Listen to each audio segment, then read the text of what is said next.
A very warm welcome to the esteemed speakers, the champions of road safety from across the world, my extended family of IRF, delegates to this webinar, ladies and gentlemen. This webinar, as you all know, is on sustainable development with road safety. I will briefly give you a review of IRF webinar series. We have so far covered 11 webinars, and this is the 12th and the concluding webinar of the series. In the 11 webinars, we have covered all the various E's. In the first 6 webinars, we have dealt with the engineering of roads. In the subsequent webinar, we have dealt with engineering of vehicles and policy interventions and corrections. In the subsequent webinar, we have dealt with the education. Thereafter, we have dealt with the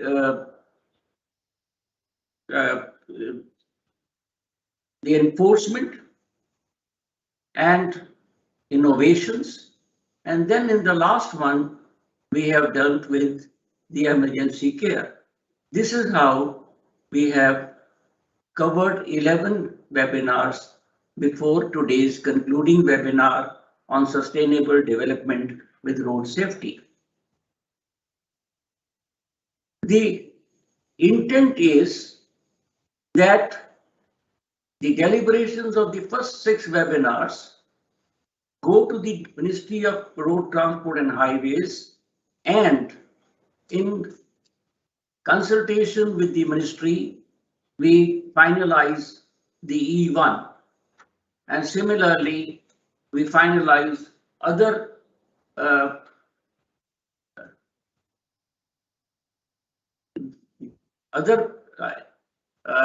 parts of the plan, going with each recommendation to the concerned ministry, and in consultation with them finalizing the action plan for that particular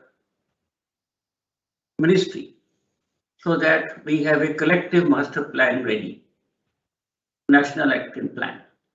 Now, this was one part, and this is based on the understanding that when you work on all the 5 E's together, you bring in road safety in the manner it ought to be brought in.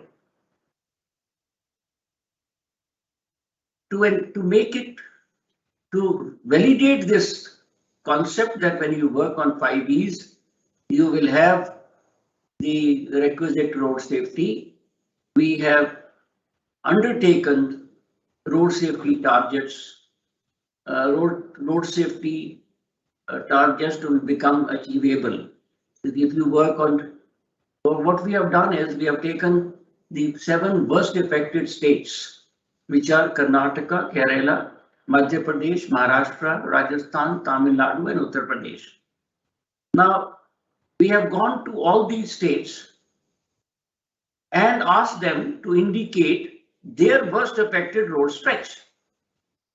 The effort being, the attempt to validation is that if we work on these worst affected road stretches, and by working on all the 5 E's can convert them to the safest road of that state, then our point is proved.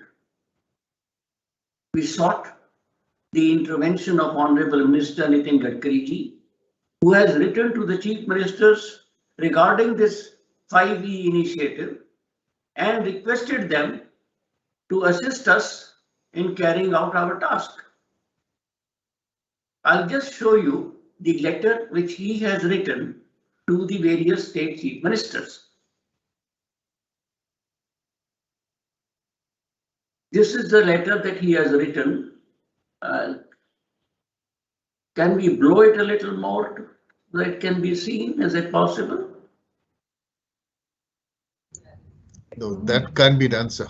That can't be done. Okay. So he has in fact written that the states should assist us by nominating their coordinator, who will interact with the coordinator from IRF IC, and the two will work together to ensure that there is a seamless work which can be carried out on all the E's on the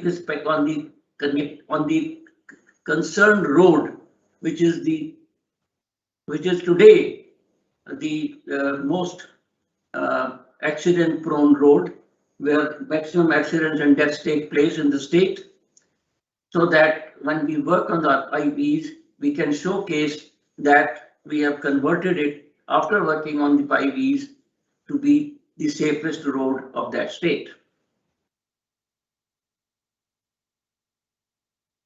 We are working on it, and this is going on very smoothly with the help of the various state chief ministers, who have very kindly nominated their nominees and who are helping us and our coordinators and working closely on various E's. I'll be covering the various E's in more detail as we go along in the program.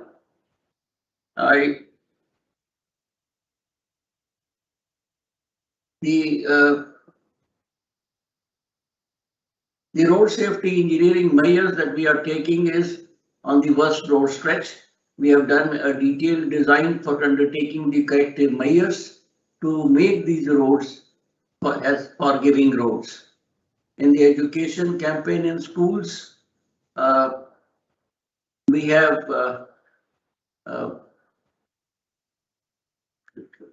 taken schools on both sides of the road which fall within 2 kilometers of the center line of the road.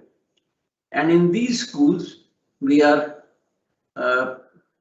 teaching the students as well as the teachers, so that we can create champions in the school. We are also trying to build behavioral skills in communities living in this close vicinity of this road, a road safety anthem and road safety movies, which we are promoting to be aired in their local television networks. We are undertaking the training of policemen for effective training management. We are training the policemen also to be able to record the real crash data which is being collected through our software called Radar. The intent is that once this data has been collected, it goes to the server, and thereafter, once it has gone to various, it also goes to various police stations, various offices of the medical authorities. It goes to the enforcement, the police headquarters. It goes to the connected, all the connected people, and then you see the beauty is that it cannot be altered. Nobody can change that once the data has been collected. So, many times the fault lies with someone, but it is always attributed to the bigger vehicle. So that kind of thing will not happen, and nobody can alter the effects later on from any, no pressure will work there. So we will have the real crash data collection in real terms. For emergency care, we're mapping these selected care facilities within 5 kilometers on either side of the road, and after mapping these facilities, we are trying to find the gap, what needs to be done to develop them as L1 or L2 centers. And this exercise, once done, will be passed on to the health authorities of the state to provide for additional equipment and additional manpower. We will also be undertaking training of the bystanders on first aid trauma care to extend support during pre-hospital care, and eventually once they have been given the first aid during the golden hour, they will be shifted to the hospitals designated, which they are already aware of, which are the closest to the site where the accident has taken place. We are also planning to provide the two-wheeler, the motorcycle ambulance, which has been developed by our RSDO, and these will be stationed at every 10 to 15 kilometers this location, so that the person can be very quickly transported to the hospital. These are the tasks that we are undertaking at the moment under this webinar series validation part. Now I have the privilege of reading the message of Mr. Nitin Gadkari ji, who very much wanted to be here. For more details on the program, you can refer to this website. Nitin Gadkari ji was very keen to be with us today. However, because of the Parliament and it being a Parliament day for him, he has not been able to join us. However, he has sent a written speech with directions for me to read it to you. I am extremely grateful for the pains taken by him and his continuous support during this webinar series. The Honorable Minister has stated, I am very pleased to be here for the 12th IRF webinar on the theme of sustainable development with road safety. The series of webinars was inaugurated by me on 9th February 2021, and I am very pleased to see that the series is culminating with its webinar today on this very important topic. You are all well aware that the target of UN Decade of Action for Road Safety with 50% reduction in fatalities by 2020 could not be achieved due to a number of reasons. Further, we are also aware that due to the COVID-19 emergency,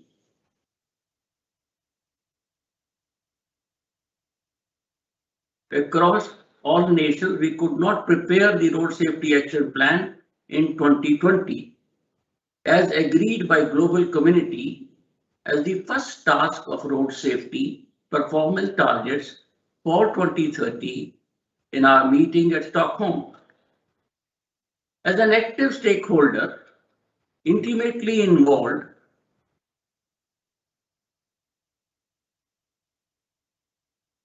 with the road safety related efforts in the country, IRF has pledged to prepare this action plan for India under Mr. Kapila's leadership by generating all possible ideas and compiling technical know-how from all over the world through this webinar series, where they have invited many international speakers and there has been active international participation. The webinar series is ending with the 12th webinar today and all the ideas and recommendations are being compiled to formulate the action plan. I'm extremely happy to learn that all the concerned ministries of Government of India are involved in finalization of their component of the action plan. The final road safety action plan, with every ministry's input, will be released in 2022. In addition to the webinar series, the IRF India Chapter has also taken up a validation program of the 5 E's concept of road safety. For this, I have written to the Chief Ministers of 7 states with worst road safety records in terms of highest number of accidents and fatalities to suggest a road stretch of 100 to 150 kilometers length in each of these states, which has the worst road safety record. These 7 roads have been taken up by IRF India Chapter for the validation exercises with implementation of 5 E's, engineering of roads, engineering of vehicles and policy interventions, education, enforcement, and emergency care. The objective of the 5 E's validation program is to showcase that when they are undertaken together, how effective the interventions become in converting the worst road stretch to the safest stretch. It is learned from global experience that though independent actions have been undertaken on 5 E's aiming for improving safety, they became standalone efforts and happening in isolation had no significant impact. It has been seen in some of the developed nations of the world that when all 5 E's are attended simultaneously, it can change the road with worst safety record to a safest corridor. Actually, the correlation among all E's, which when plugged together, has the potential to achieve the targets. Thus, the 5 E's actions implemented in these 7 state corridors are expected to become some of the safest corridors in the network of the 7 states. The states and the concerned departments have been very helpful in conduct of the studies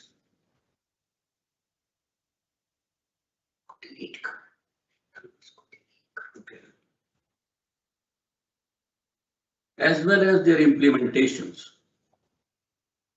I would like to place on record my grateful thanks to all the chief ministers for their cooperation in this effort.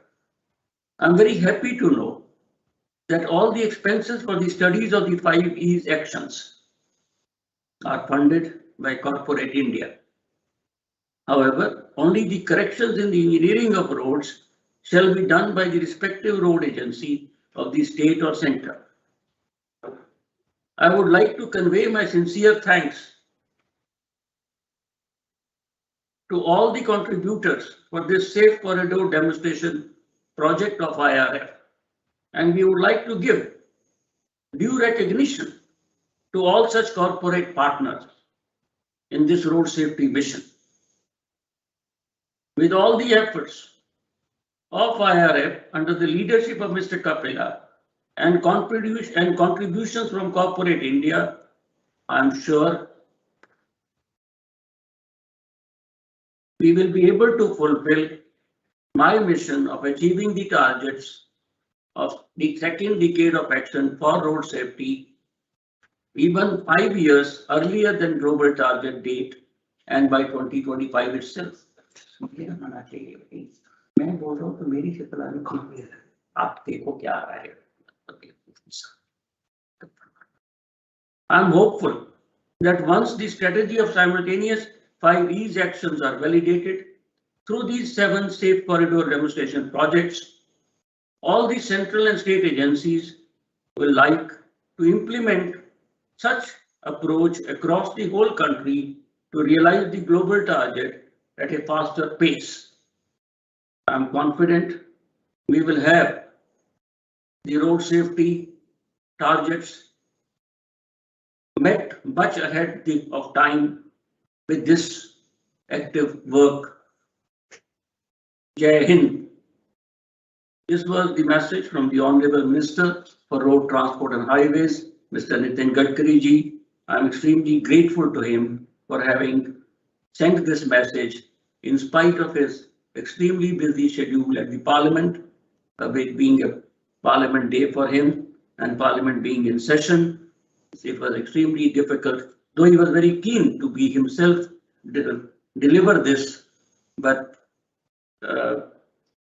we appreciate his having sent it for the, which shows how keenly he is interested in this program, and I'm sure his assistance will take us to achieve this goal in time, and we will be able to manage the road safety targets which we have set in for ourselves. Well, gentlemen, with these words, I would like to now move to the next part of the program. We have today the guest speaker, Mr. K.C. Gupta, who is an Additional Secretary in the Ministry of Road Transport and Highways. Let me apprise you, ladies and gentlemen, that Mr. K.C. Gupta is the senior most government officer responsible for road safety in the country. Since the road safety as a subject comes under the Ministry of Road Transport and Highways, the secretary concerned in the Ministry of Road Transport and Highways becomes the key person for this activity. He coordinates it not only amongst the ministries but also across the states, and therefore is really the key person as far as the road safety in India is concerned. He is a 1992 batch IAS officer from the Madhya Pradesh cadre. Mr. K.C. Gupta has held a wide-ranging portfolios in the Government of India in both at center and state. In the state of Madhya Pradesh, he had tenures which included Commissioner Labour, Commissioner Town and Country Planning, Commissioner Treasuries, almost all the various institutions he has worked in and headed many of them at commissioner level. Before becoming the Additional Secretary in the Ministry of Transport and Highways, Mr. Gupta was Joint Secretary in the Ministry of Skill Development and Entrepreneurship of Government of India. He has had a very distinguished career, and I must also confess that we are extremely grateful to him for providing us a lot of support in our efforts of this webinar series and its validation.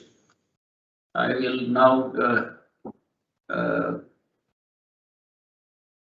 request that Mr. Gupta may kindly take over and convey his guest speech to the audience. Mr. Gupta should be with us within a minute or so. So I will narrate that if we had more people like Mr. Gupta across, our task would have become much more easier, but I'm confident of achieving it with his presence.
He can speak after that.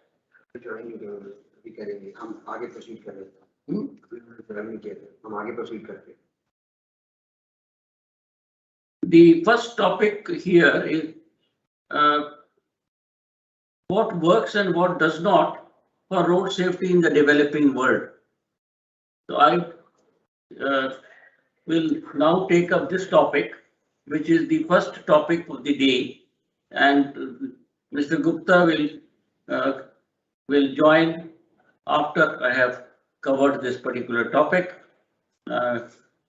He's probably held up in the ministry, and so I thought let me then take up my topic and cover this particular aspect, which is, as I said, what works and what does not for road safety.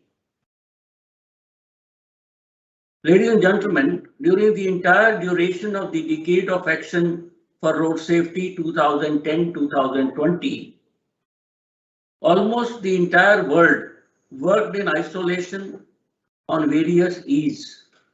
Notable efforts included identification of grey and black spots and taking necessary corrective measures. The Government of India and developed countries spent considerable amount of resources on this activity. The IRF rating of roads as 5-star, 4-star, 3-star, and so on went across all over the world, and we spent billions of dollars in various parts of in undertaking this exercise in various parts of the world. But what does IRF rating exercise include? It covers only the engineering aspect. Other E's such as education, which includes sensitizing the public, was not a part of this exercise.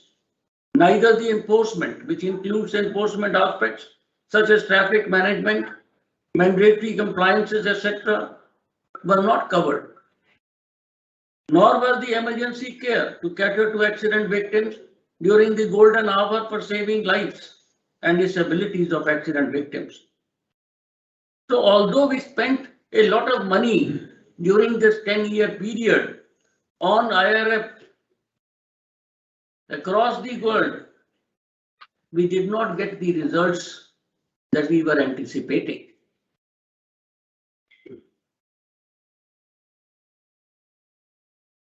This should not be construed as a criticism of the worthy effort.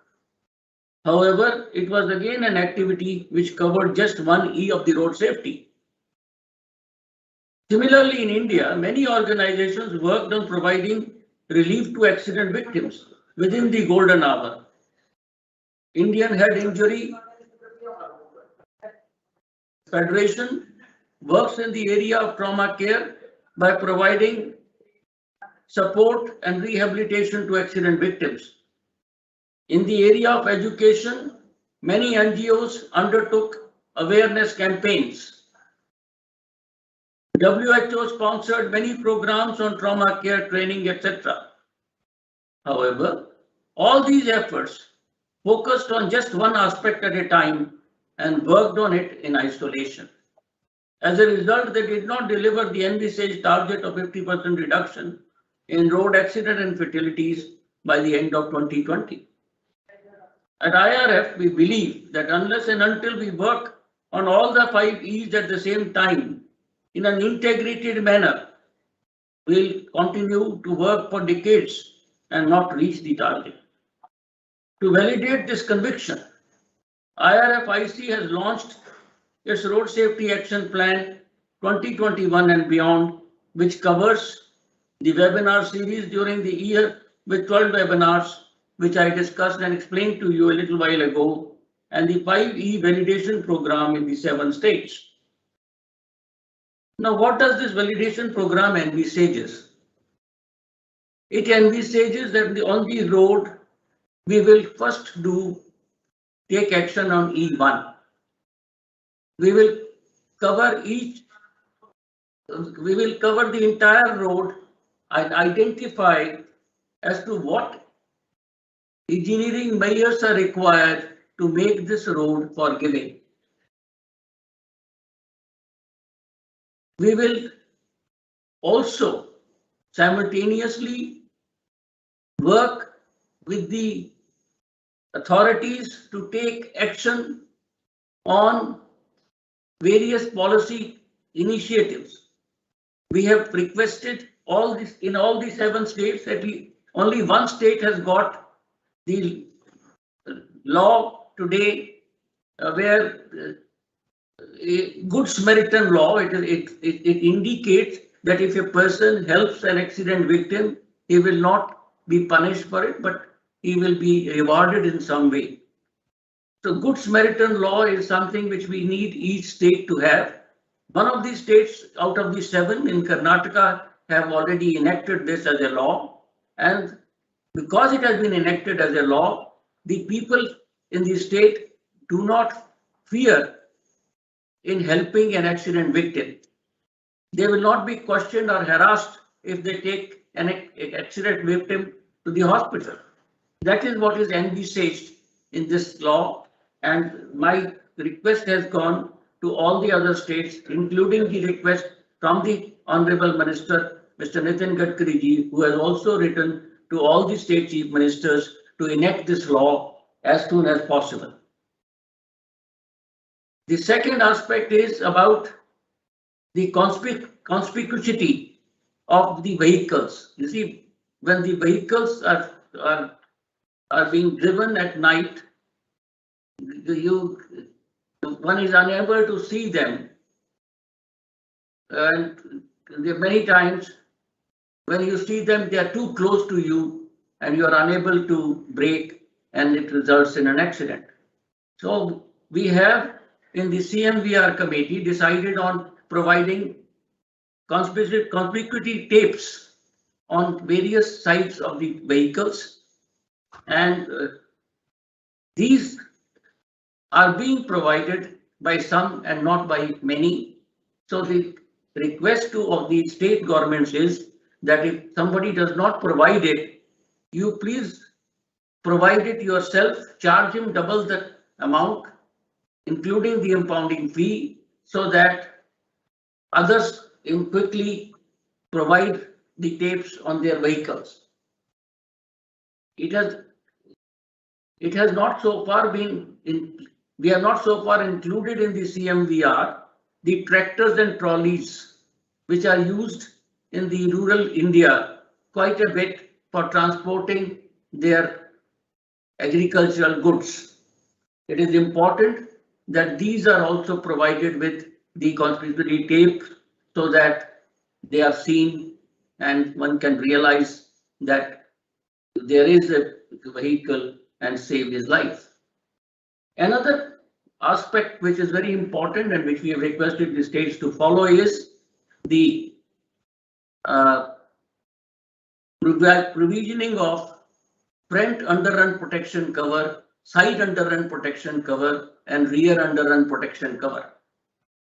These in the new vehicles are already coming, but they do not exist in the old vehicles. Our submission to the state is give 30 days notice and ask everyone to provide these in the vehicles they are plying, and if they do not do it, please impound the vehicle, provide it yourself, charge them the amount including the overhead and expenses incurred by you, and then this will ensure that within a limited period of time, the entire fleet of vehicles moving on the road will have these protection covers. These protection covers are very necessary because in case a vehicle comes, drives it from the back and enters the below the truck, it may be the best of the vehicle, it may be even an armored vehicle. They will not be able to survive. So that is the key, that we must have these rear underrun protection, front underrun protection, and side underrun protection already provided in various vehicles, particularly in trucks and buses, which are high level vehicles. We are also advocating that the base level vehicles which have been provided in the country by certain manufacturers, also have the can be considered for giving exemption from taxes, so that the people who are today driving motorcycle and taking their family on it can graduate to move on to those low-cost vehicles which are four-wheel drive and much safer. This will help to save the accidents of two-wheelers will get reduced with it, and they will become much safer people. They will have much safer ride on the roads, and we will be able to save number of lives by moving from two-wheeler to four-wheeler.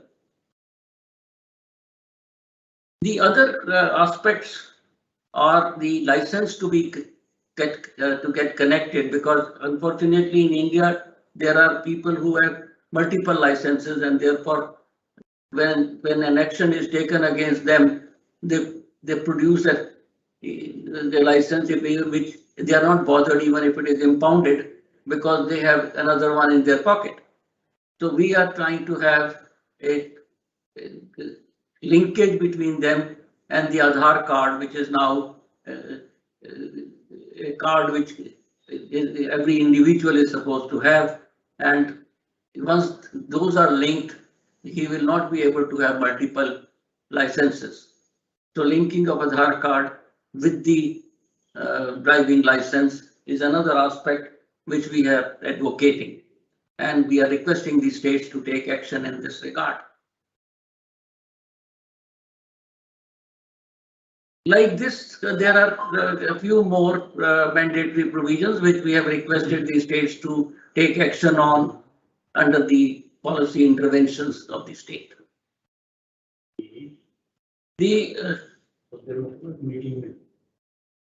Besides the policy interventions, we have also requested that some soft measures should be taken. For instance, it should be mandatory that in a commercial vehicle, when it is being driven, the family photograph of the driver is placed on the dashboard. We have observed that when we have tried this in one of the states in the state bus transport, it helped to save accidents. The driver becomes much more sensitive when he sees his own family on the dashboard. He doesn't tend to become rash. He is more careful. So such soft measures also needs to be taken up. Moving from this E to the E on education.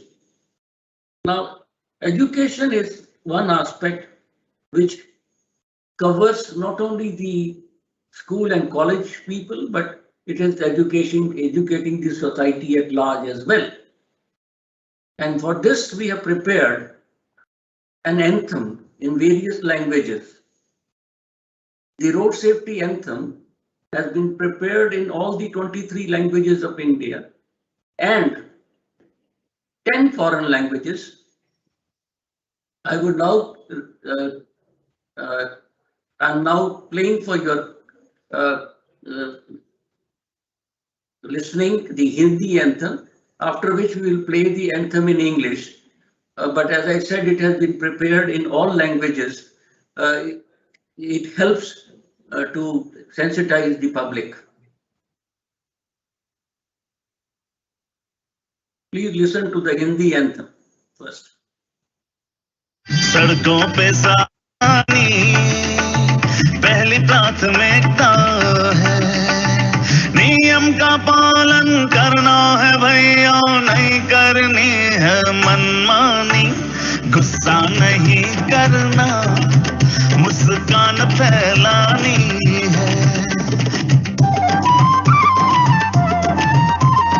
दाएं देखो बाएं देखो फिर दाएं देख के पार करो, पैदल सड़क पे जो हो हेडफोन न यूज करो, थोड़ी सी लापरवाही जीवन भर का है रोना, चौकन्ना रह कर ही चमकाओगे हर कोना। सड़कों पे सावधानी पहली प्राथमिकता है।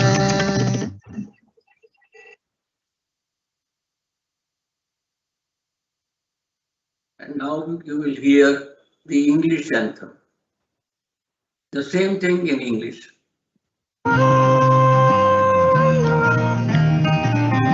Make sure you have sense galore. Be watchful, be careful. Don't display your anger while you're on the road. It doesn't take much to smile. Wipe off that frown, just smile. When you walk crossing the road, look left, look right, be doubly sure. Make sure you aren't wearing any headphones when you are walking on the road. Don't be careless on the road, on the road. This anthem has been prepared in all languages, and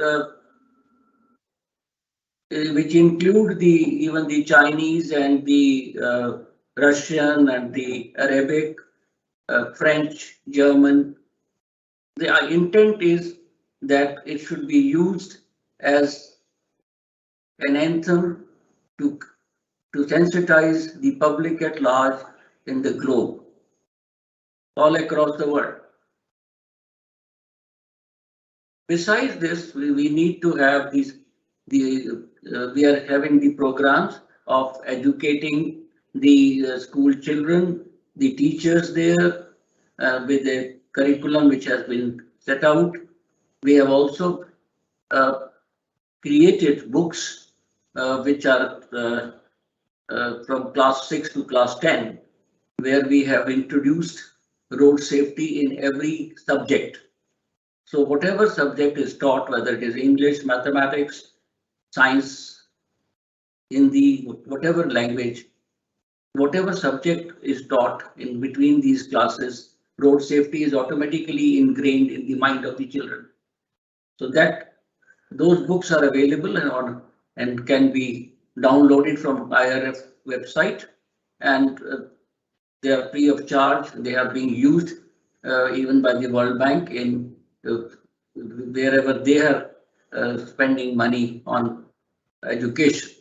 So this is something which has proved very useful, and we hope that more and more people take advantage of these books and start using them in their curriculum.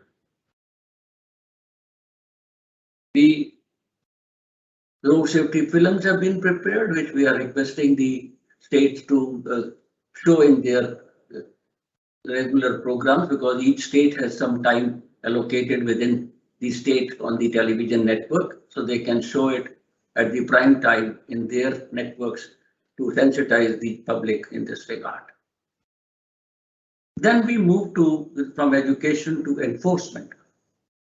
In enforcement, we have plotted the police stations or police posts which are within 2 kilometers on either side of the central line of the road, and on these police stations we are providing them training in road safety management, which we are doing at the IRTE in Faridabad, and we are also educating them in collection of accident data record through the software prepared by us as a radar for this purpose. Similarly, on the emergency care, we are taking action on plotting all the hospitals within 5 kilometers on either side of the central line of the road. We are visiting them. Our team are examining the facilities available in these hospitals, and we will be notifying this to the authorities, health authorities, to provide for the additional facilities required there, so that they are upgraded to L1 or L2 level of medical facilities. We are also going to train all the bystanders in road accident in first aid trauma care, so that no one who meets with an accident on that road gets, everyone gets attended within the few minutes of the accident, so that there is enough time for him to get the medical aid at the hospital where it is needed, to ensure that there are minimum fatalities and deaths. So this is basically the program of 5 E's, which we are trying to do on all roads to validate that if you do all these exercises on the road which has maximum road accidents today, that road will become safest after we have taken action on all the 5 E's on that particular road. This validation program is going on, and I am confident of the results, which will obviously be known in the coming months after the program is over. We have with us now Mr. Gupta, our guest speaker of the day, who has joined in, and I would like to request him to come and give his guest speech. But before that, let me again briefly introduce Mr. Gupta to you. As I said earlier, he is the senior most officer as far as road safety in India is concerned, and he has been he's from the 1992 batch of the Indian Administrative Service. Mr. Gupta belongs to the MP cadre, and he has held various positions as in the state, and currently he heads the road safety wing of the Government of India, because he is the head of the road safety in that MORTH, which is the nodal ministry for road safety, and as such he is the head of road safety, the senior most officer heading the road safety in India, who coordinates with the states as well as with the central agencies. And I'm extremely grateful to him for the continued support we are getting from him in our effort to reduce road accident fatalities in India. Over to you, sir. Thank you, Kapila sir, for those kind words.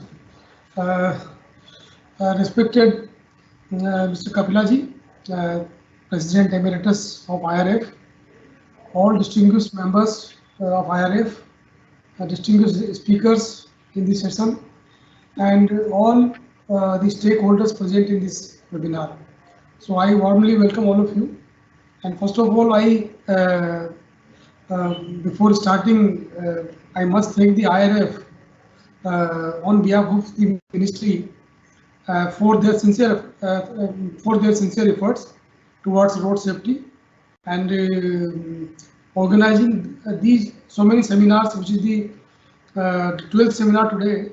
So we sincerely thank IRF and the entire team led by Mr. Kapila. So friends, road safety is a very major challenge, very major issue, and unfortunately there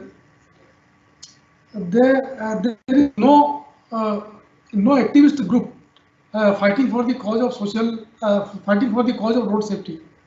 We have NGOs or activists for various causes, for animal rights, for human rights, for women empowerment, for environment. We have the activist groups, but there is no such movement or no such group or no such the pressure group which working in the society and working communicating with the government. So there is no such activist group for the cause of road safety. India, we have only 1% number of vehicles, number of motor vehicles in the world. But when it comes to number of fatalities, it is 11%. And so this is very interesting. So number of vehicles only 1%, number of fatalities 11%. And one more interesting statistics which I am quoting from IRF document only.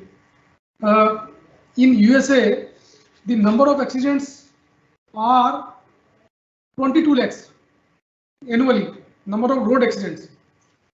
22 lakhs. In India, it is only 4.5 lakhs.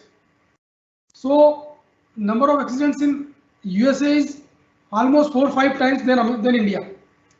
But when we come to number of fatalities, number of people killed in the road accidents, India, the figure is 1.5 lakhs. That is 150,000 annually. But in USA, it is only 37,000. So, in terms of fatalities, India is number 1, USA is number 3. While in terms of road accidents, USA is number 1, India is number 3. So, that it is a very interesting scenario, and which gives us lot of scope to do work, to design our vehicle with safety features and at affordable prices. So that will help in reducing the fatalities. We will have to have the emergency care, the golden hour treatment, which is, so the lot of scope is the immense scope is there to improve our vehicle design, to improve our emergency care, to educate our people to use helmet and seatbelt. So here, if you use helmet and seatbelt is there, two-wheeler uses helmet, four-wheeler uses seatbelt. So the number of fatalities will reduce. Although the accident may remain there, but number of fatalities will reduce. So we have immense scope to do lot of work in vehicle designing, safety features, emergency care, and the educating the people, and also the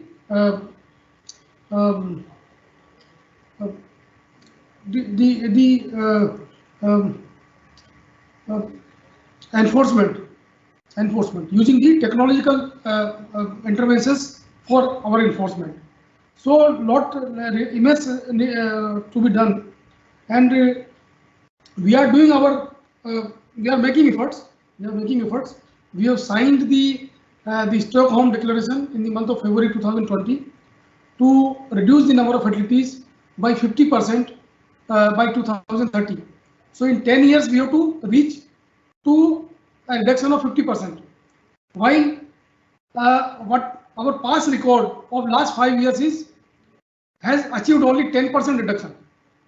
So we have reduced only 10% in last 5 years, and we have to reduce, if we continue with the same pace, it will be only 20% reduction, but we have to achieve 50% reduction. So we have to triple our efforts. What you have been doing, we have to at least triple our efforts. We have to triple our efforts in every aspect. So, so that is the challenge, and the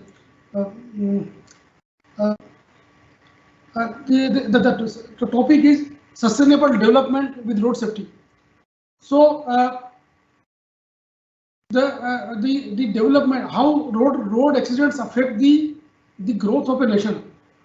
There is annually 3% loss of GDP because of accidents. So that is the national loss as a nation. When we come to the individual loss, the low-income households who are victim of the accident, they lose 7.6 months worth income. So that means more than 7 months income is lost because of the immobility, because of the person not remain in workforce. So that is the loss to the individual, that is the loss to the GDP. And when I say low income households, most of the victims are low income households. If you count the number of victims, the two-wheelers, the pedestrians and bicyclists, they contribute around 65% of the victims. So they are the low income group of the society. So it creates a lot of havoc, and lot has to be done. We as a ministry, we are targeting the 4 E's: the education, the engineering of vehicle, engineering of roads, the enforcement, the emergency care. So we are doing some bit. We are taking care of safety features in the vehicles. We are coming up with we have come up with the policy of scrapping of old vehicles. We have come up with the policy of vehicle fitness centers, authorization of private vehicle centers. The mandatory testing of commercial vehicles after a certain date will be implemented through automated vehicle centers only. So there will not be a visual inspection of the vehicles after certain date. In 2023, all vehicles will be tested through automated testing stations. So we have come up with these roads, the black spots rectification, the safety audit, many things we have been doing. We have been doing many things, but lot remains to be done. Society has to come up at a large, some movement, activist movement has to take place, and we need to improve our emergency care. We need to improve our vehicles, advocacy, enforcement. Everything has to be done. So there is a work for every stakeholder. Those who are NGOs, they can contribute in that way. Those who are corporations, they can contribute through their CSR funds. Those who are the companies, the automobile manufacturers, lot of opportunities are there with their scrapping policy, with the new INC center scheme. We have come up with authorization of driving training centers. Even the private driving training centers will be allowed, and if they have the manpower, if they have the infrastructure, they can issue the driving licenses. So we have come up with that policy also. So there is a lot of scope for every stakeholder.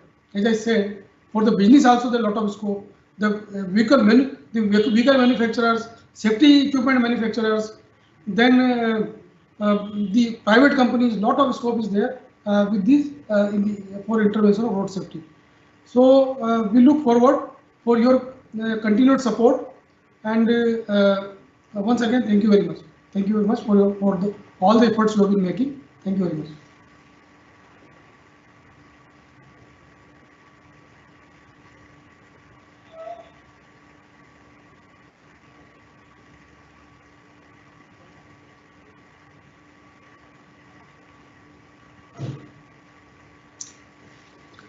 Over to Mr. Kapila.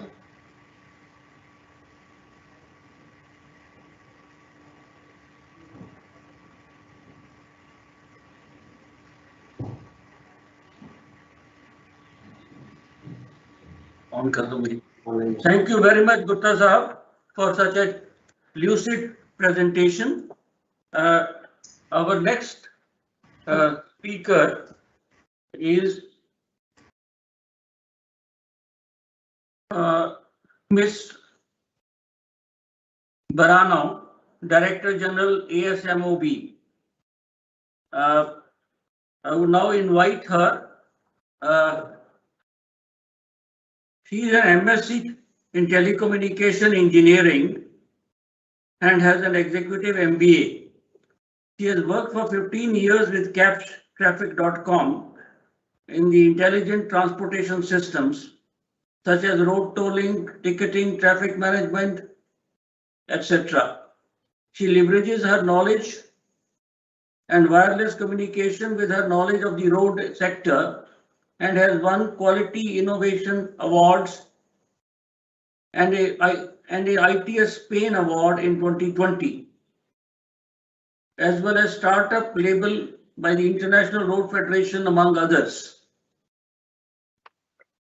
Thank you very much, distinguished Mr. Kapila. Can you hear me all right? Yes, we can hear you. Thank you. Well, good afternoon to all the distinguished attendees to this web seminar. And thank you very much for the IRF India for inviting me. I am honored to be speaking here today. I have a presentation I will share with you.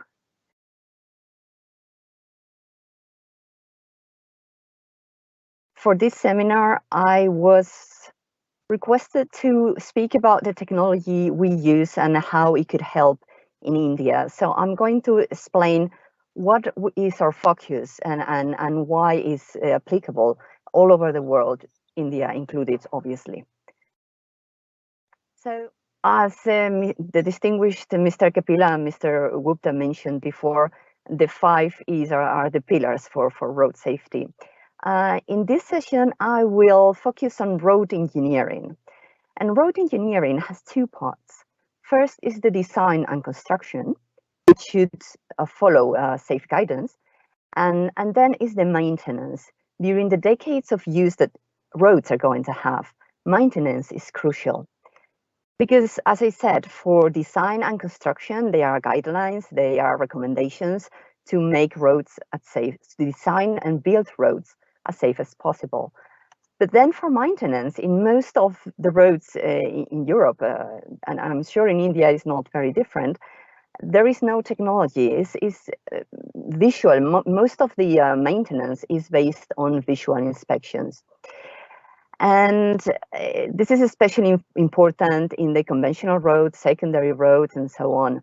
And I'm going to focus on the signage, because with visual inspection, with no automation, no support, it's just an inspector driving along the road and looking that everything is okay. Whatever the inspector doesn't see or doesn't remember does not get reported, does not get repaired. And of course, we all know that maintenance budgets are usually tight and it's very costly to maintain a road. And the signage is very, very important. This is a piece of a presentation. I did the translation on the right side of the impact of improving signage in interurban roads. Just reinforcing vertical signage, putting panels of the curves, the marker posts, telling the drivers the sides of the road and repainting with good quality paint the road markings. Now, just with these actions, reinforcing signage, the number of accidents with victims is reduced by about 27%, and the number of fatal accidents in that road goes down at 44%. Now, that's very impressive, and these are low-cost measures. It's much cheaper than rebuilding the whole road, just keeping good signage in place. For in Spain, for example, is 4,000 euros per kilometer. The investment is recovered because of the savings of human loss and material loss of accidents. And this is not only in Spain. In the UK, the Road Safety Foundation has done these campaigns of measuring to manage. And in the report of 2013, they did actions in several roads across Britain. And if one of them, I'll do the zoom because you probably cannot see it. They achieved an 87% of decrease in fatal and serious accidents.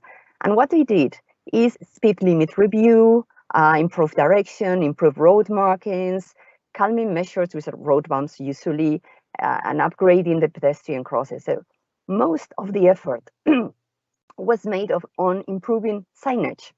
No major construction involved, just improving signage, which is not the most expensive thing in the road, really.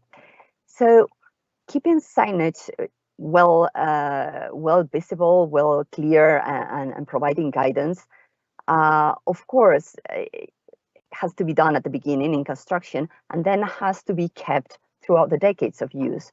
And for that, you have to do the thorough inspections, so the audits, as Mr. Gupta just mentioned.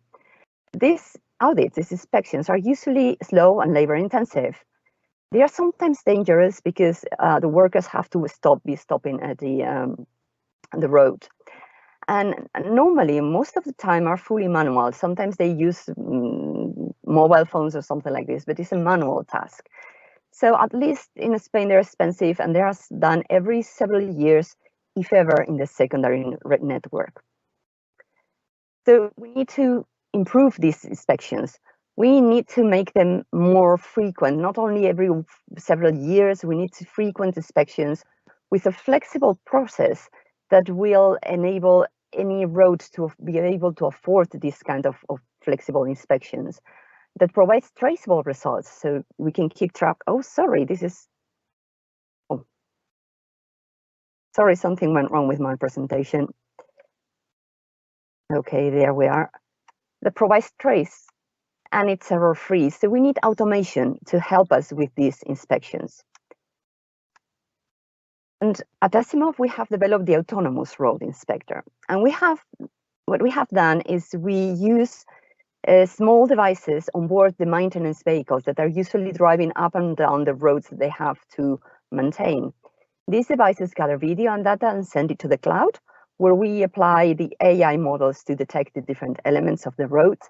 And then we provide the maintenance team with an intuitive user interface for their everyday work.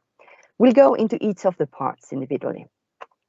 So Onboard IoT and Communications. As I said, they're small, lightweight devices, commercial devices, so they are not very expensive. They can be installed in any type of vehicle, and they are programmed to collect data automatically when and where needed. So the driver does not need to operate any of the devices while he or she is driving. All the data collection is automated and automatically also sent to the cloud, by the way. In the cloud, we use artificial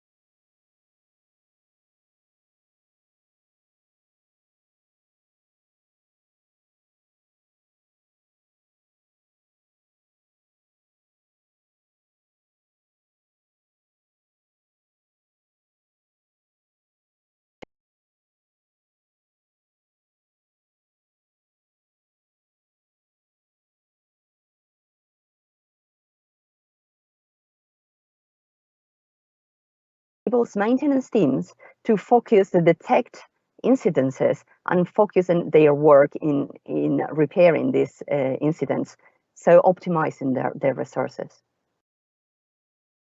What we do with it and what can we provide for maintenance teams? Well, we have a service for automated detection of vertical traffic signs. So the devices on board will gather video and data from the road. We will analyze it and detect all the traffic signs that are deployed along the road that are visible to the driver. And then we will check it against the inventory to check if there's any traffic sign missing, if there's any new traffic sign. In this way, we can create geolocated digital inventories in an automated way, just driving up and down the road, and we can create a digital inventory. We can support with these periodic inspections of the traffic signage, and we can remotely monitor how road signage is or roadwork signage is installed when there are major works being done in the road. Some of the dashboards that we have for maintenance teams, so they can see the traffic signs on the map, they can access the details of each and every traffic sign. They have a panel review because sometimes, especially around cities, there are graffitis or the traffic signs might get dirty, or there are branches of trees that might start to cover the sign. And they have access to the video so they can see each sign, where it is installed, how it is installed, what's the environment. We also do detection of irregularities in the road surface. Maybe this one is not so related to safety, but it's also important because it takes a lot of resources, maintenance resources, doing the surface, and it's better to repair a crack or a pothole when it is still small. So we can detect them and track the degradation of the road surface.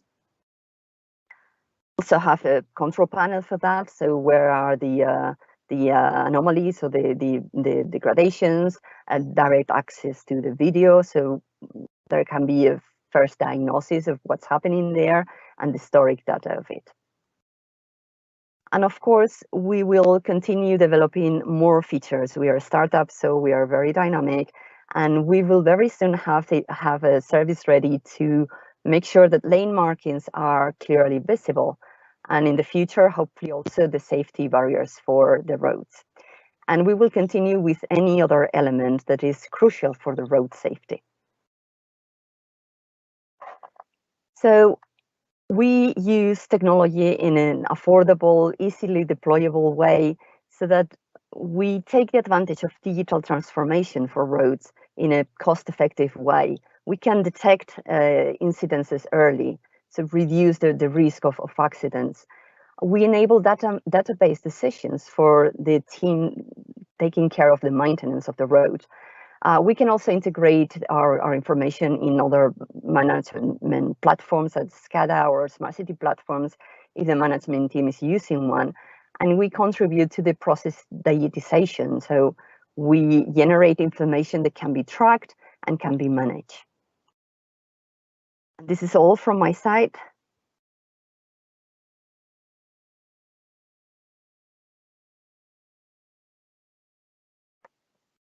I hope you found it interesting, and I hope the road infrastructure takes also in road safety the importance, that it really has. Thank you very, very much indeed. A very lucid presentation, and I must compliment you for that. The next speaker is speaking on the sustainable transport and road safety. She is Ms. Nguyen, Program Director, AAIPF by Vietnam. She is a National Program Director at AIP Foundation, Vietnam. Together with colleagues and partners at the local, national and regional levels, she takes overall management of the program and projects in Vietnam, the Philippines and India to address the pervasive and devastating rate of road traffic crash injuries and fatalities. She holds a master's degree in regional and rural development planning and has been working in the community development for over 20 years. Over to you, ma'am. Thank you very much, Mr. Kapila, and good afternoon from Vietnam, all the distinguished webinar participants. Could you please let me know if you can hear me okay? Yeah, we can hear you well. Thank you so much. I would like to thank International Road Federation India Chapter and especially the webinar organizers for providing me this very special opportunity to share about our works to have reduced fatality and injuries in Vietnam. Could you share some seconds so I can share the screens from my end?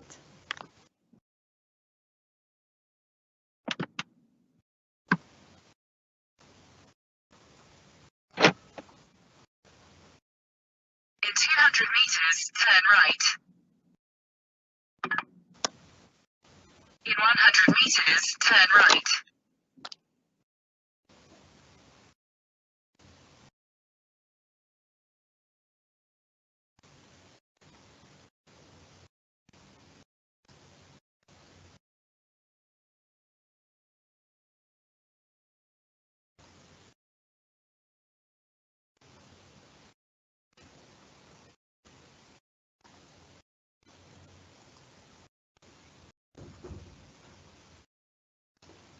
Can you see my screen? Yes, put it in the full screen, please. Yes, I'm doing that now.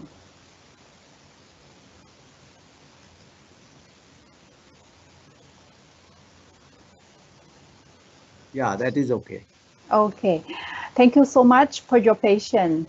So I am talking under the topic of sustainable development and road safety for our webinar number 12, organized by IRF Indian chapters. And I am going to share with you about the Safe Step Kits road safety program that we are implementing in Vietnam together with our governments and various stakeholders. My presentation comprises of 5 components. I would like to share a little bit brief introduction about my organizations, AIP Foundations, then some key data about projects, safe step kits, road safety, and what were our interventions, what are the key results, and then finally some beneficiary stories that people share with us. Let me start by sharing with you about our organizations. AIP Foundation is a US registered nonprofit organization. We have been working more than 20 years in the road safety sectors. And our programs, our interventions were conducted across Asia and Africa. So at the moment, we have programs in Vietnam, Thailand, Cambodia, China, Myanmar, the Philippines, and India. Our mission is to deliver effective interventions to help prevent fatality and injuries on behalf of the road users in the low and middle income countries. So through our working time of more than 20 years across continents, we always work with various stakeholders like research institutions, national governments, international organizations, philanthropies, and multinational corporations who have been generously fund us or working together with us for life saving. AIP Foundation vision is a world with zero road injuries and fatalities, a world in which various stakeholders like corporations, government agencies, and the public sectors work together to affect sustainable change toward making roads safe and safer.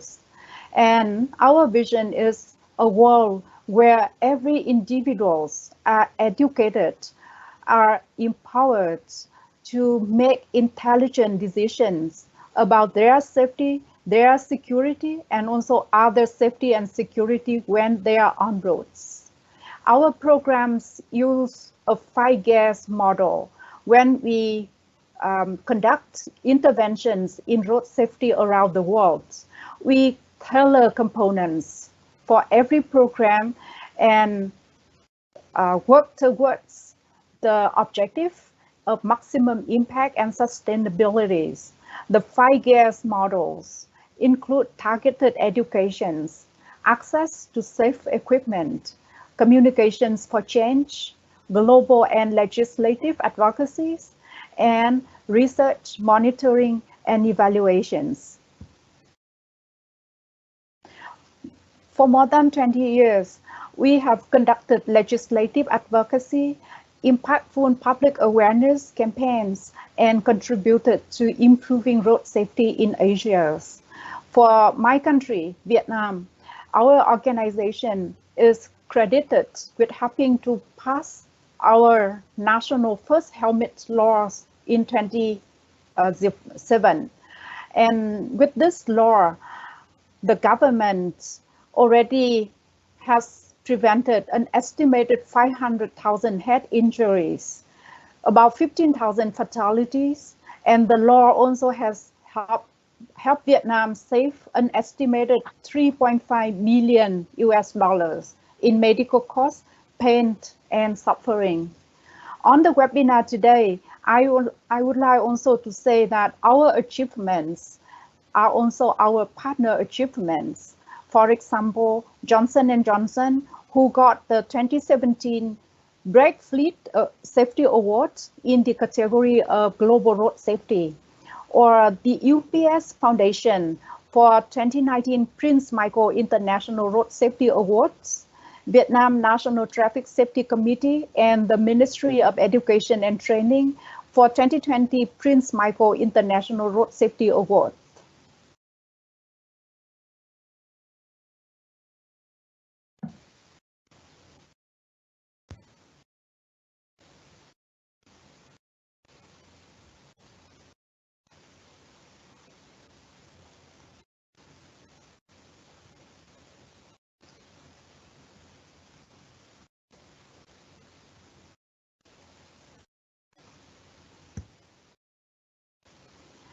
Now, let me start talking about the project Safe Step Kits. by sharing with you some data on the road safety context in Vietnam.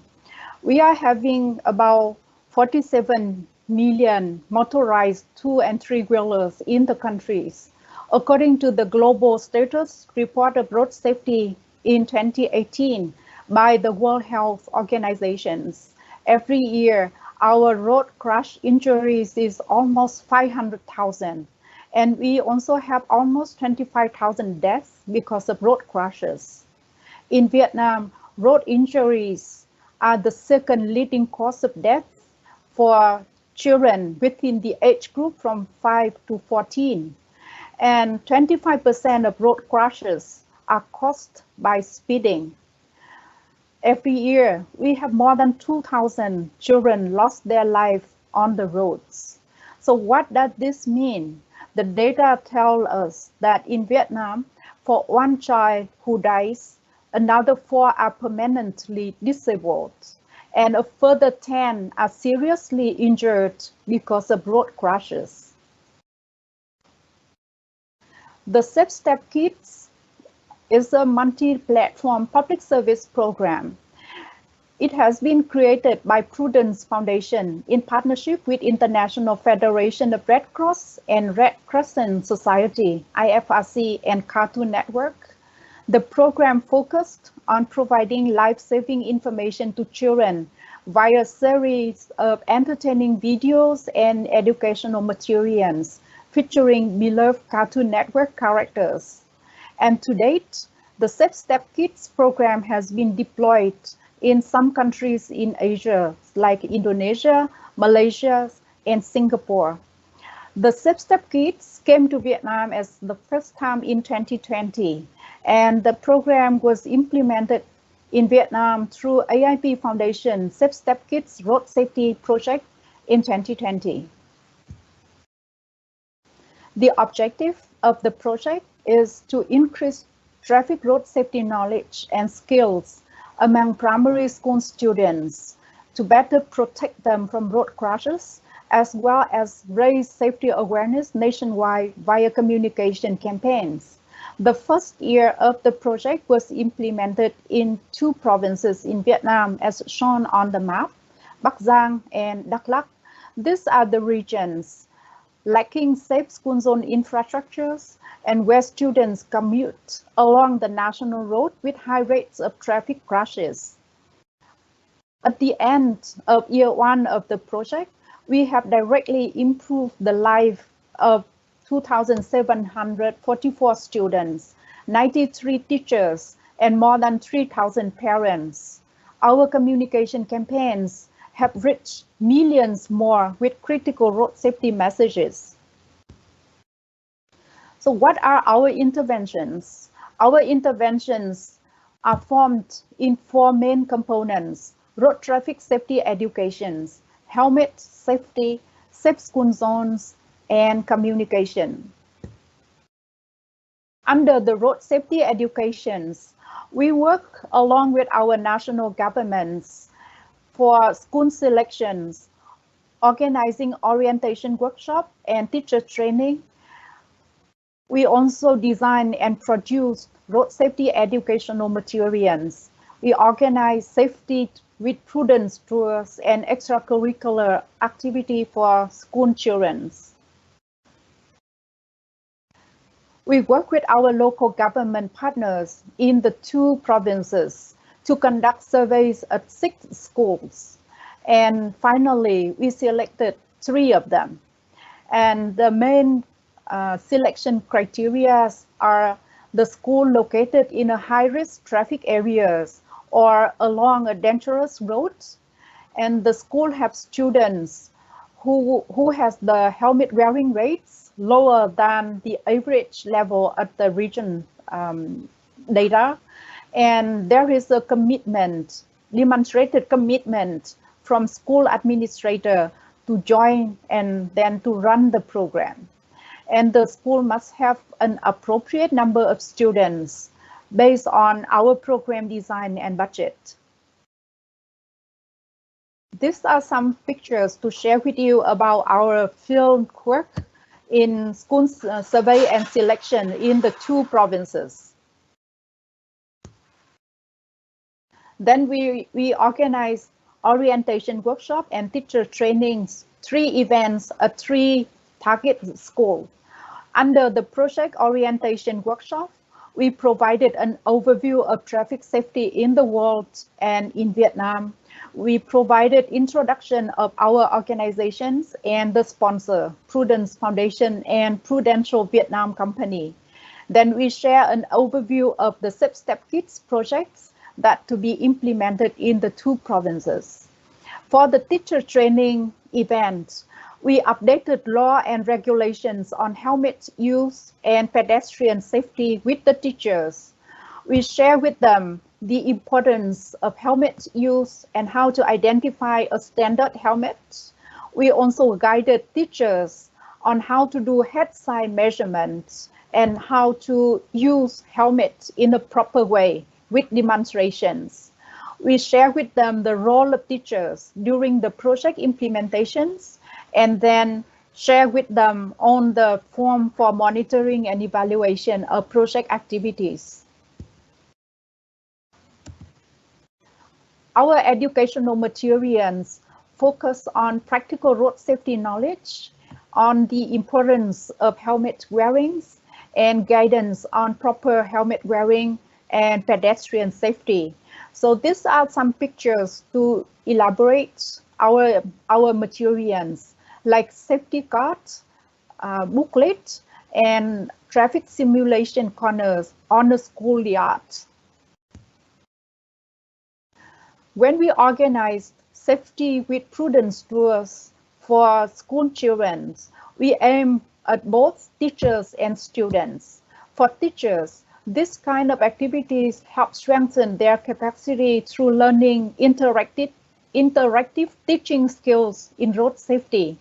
And for students, the activities are provided with road safety knowledge and skills through lessons and practice on the traffic simulation corners. These are the pictures of how students join the Safety with Prudence tour in the target school in one province and in another province.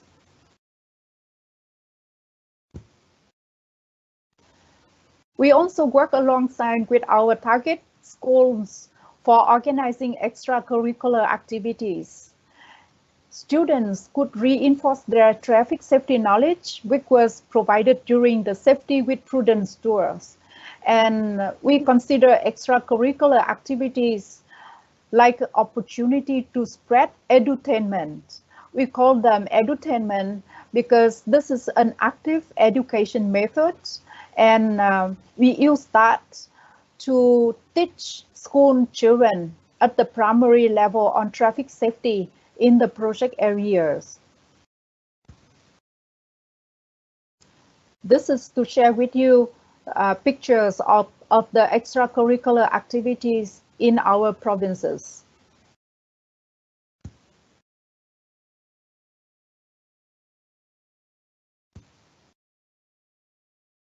Under the helmet safety component, we designed helmet mock-up and then got the approval from our sponsors. We distributed 2,135 helmets to students from grade 2 to grade 5. And then we have the same amount of parents signed and returned parents' commitment letters on helmet wearing for their children. We also monitor the rate of student helmet use throughout the whole project implementations in order to assess the changes on the students' helmet wearing practices. Under the Safe School Zone component, we also work with our local government partners to conduct pre and post assessment of school zone safety by using Star Rating for School tools developed by IRF. Then we work with government on the design of infrastructure modification and then conduct the modification in the school zones. As you probably know, Star Rating for School is developed by IRF and this is a systematic and evidence-based tool for measuring, managing, and also communicating the risk that children are exposed to on their school journeys. And with the scale from 1 to 5 star, then 5-star roads are the safest, while 1-star roads are the least safe. AIP Foundation used these techniques, star rating for school, to identify star rating at the school areas before interventions on infrastructures. And we used the same techniques after our interventions for measuring improvement of safety. This is the design on school modifications. And the sketch, this is to show the improvement before and after interventions. What it did is we upgraded a pavement area with tiles. Then we can establish a safe sidewalk. We install stainless steel barriers to generate a separation between parents' parking areas and children footpaths. We repainted zebra crossing at 2 lanes of the national road in front of the school gates. We also installed a refuge island in between the 2 lanes of the national roads, providing a safe space for kids and other pedestrians. We also installed yellow flashing lights at the 2 sides of the street leading to the school, and this helped alert on the vehicles to slow down before they pass the school zone. And the good thing is the light system operates by solar energy. And this is our results between the pre and post assessment by star rating by school. We selected 2 points. One is the school gate and the other one is the opposite of the school gate. Both locations got only 1 star before we conducted modifications, and they was upgraded to 5 star for the school gate and 3 star for the location opposite school gate after modifications. And I would like to share that IRF recommends that the star rating at the school zone should be at least 3 star to ensure minimum safety for the road users. Under the communication components, we organize project kickoff events, we install billboards and air PSA video, and we use various social media channels for spreading messages. We organize kickoff ceremony to excite students and immerse them in the road safety. At the ceremony, we have students, teachers, parents, sponsors, representative, and also government representative participating. And students were extremely happy because they have the opportunity to reinforce their road safety education and training through games. They learn more about the helmets that they received from the project, and they also join in the demonstration of proper helmet wearing. And this is also a good opportunity for the distinguished guests from our sponsor site, Prudence Foundations, to speak to the students about the importance of road safety and also about the proper helmet use. These are the photos of the kickoff ceremonies, and we have various participants like CEO of the Prudential Vietnam. We have staff from Prudential Vietnam, we call them volunteers, and other distinguished guests joining on together in the events. We installed 10 billboards at the gates of the school and in the high traffic intersections. And we also installed billboards at the working homes of the local government. And the billboards contained road safety messages reminding students to wear helmets correctly and also other road safety tips in order to reinforce their education and program learning. These are our billboards installed in various locations. Under communication components, we also broadcasted various PSA on television channels and TV at provincial hospitals, where our target beneficiary viewed throughout the project implementation period. We work with school teachers to disseminate road safety knowledge to the students and their parents via local popular group communication channels like Zalo, Facebook, and also school website. And from our organization side, we promoted project activity across our global social media channels and other communication channels like Facebook, website, Twitter, Instagram, etc. And we aim at disseminating information to project beneficiaries and various audiences. These are some key results of the Safe Step Kids Road Safety Program Year 1 in Vietnam. As you can see, the two columns on the right side showing improvement before and after our interventions. We have the helmet wearing rates of the school children increased from 26% pre-intervention to 88% post-interventions. Students who own excellent knowledge on road safety also increased from about 10 to nearly 60%. And regarding the behavior of students walking on the sidewalk or walking on the zebra crossing, this both increase between the pre and post interventions. And as already shared with you, the star rating results at the school gate, only 1 star, and the opposite school gate location, only 1 star, both increased to 5 and 3 star respectively after modifications.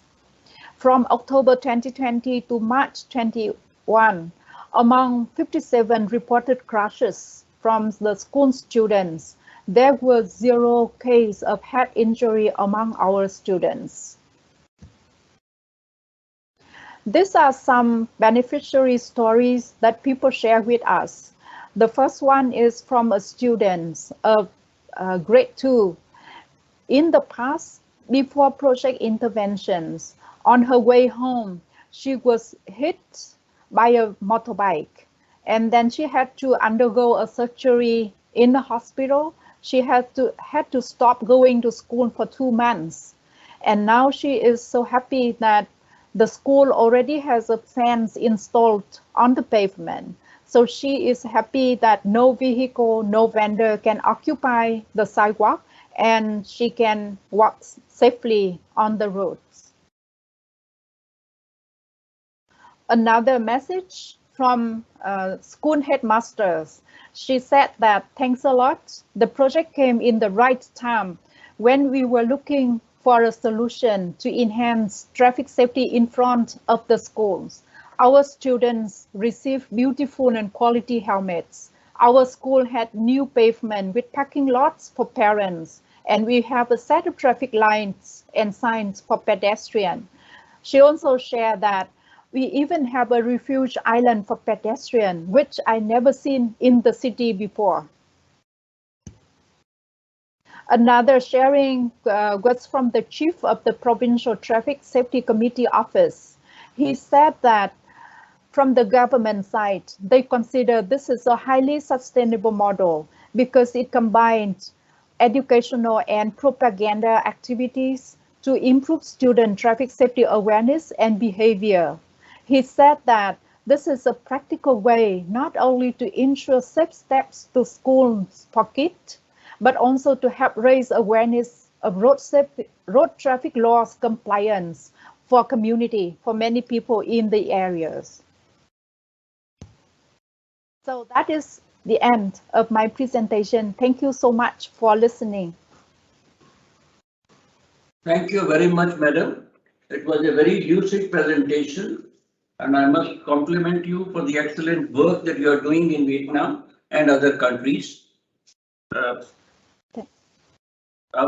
you so much. Our next speaker is Mr. Amit Bhatt, who is the Executive Director of the WRI India, New Delhi. He will be speaking on sustainable development and road safety in reference to India. Amit is the Director of Integrated Urban Transport at WRI India. He is based in Delhi and provides vision and leadership to all transport initiatives across WRI India, managing relationship with partners and stakeholders. Amit has formerly been trained as an architect and transport planner. He holds a bachelor degree in architecture and a master's degree in transport planning from the School of Planning and Architecture, New Delhi. Amit also has a master's degree in economics and a diploma in transport economics and management. An exceedingly well-read person, he has 18 years of experience in the field of urban transport, non-motorized transport, public transportation, road safety and urban development. Amit is part of various national and international committees on transportation and urban development. He writes extensively on issues of transportation and road safety for leading media houses like Hindustan Times, Scroll, Deccan Herald, Times of India, Hindu, etc. He is a visiting faculty of the School of Planning and Architecture at New Delhi. Amit, the floor is yours.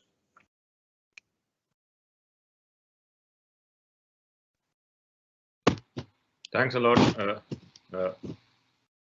for this wonderful introduction. I hope you are able to hear me. Yes, we are able to hear you. And I hope you're able to see my slides as well. Yes. Oh, thanks a lot. So I think it was interesting to hear from the previous speaker on some of the fantastic work that has happened in Vietnam. But I will talk a little bit more about this whole issue of urban development and road safety. Now, we've heard from the previous speakers the whole issue of road safety and why it's really a big deal for us to address safety in our countries. And 1.35 million may just look as a number, but just to give a perspective to that 1.35 million deaths that happen annually due to road traffic crashes, that's like almost 4 jumbo jets crashing every day. And the deaths are on the one side, but what's really important is that's the #1 cause of death for children and young adults. So the citizens of tomorrow, the future of our country, is what it is getting impacted on a daily basis. And we know how bulk of this is in the low and middle income countries, and there's a huge impact on the economy as well when it comes to road safety. But what we don't talk very often is the fact that road safety has a huge impact on poverty and inequality in our countries and cities. Huge impact on gender parity, economic development, quality of life, and even climate change, as it was discussed recently in the COP26. So the point is, how are we looking to address this issue?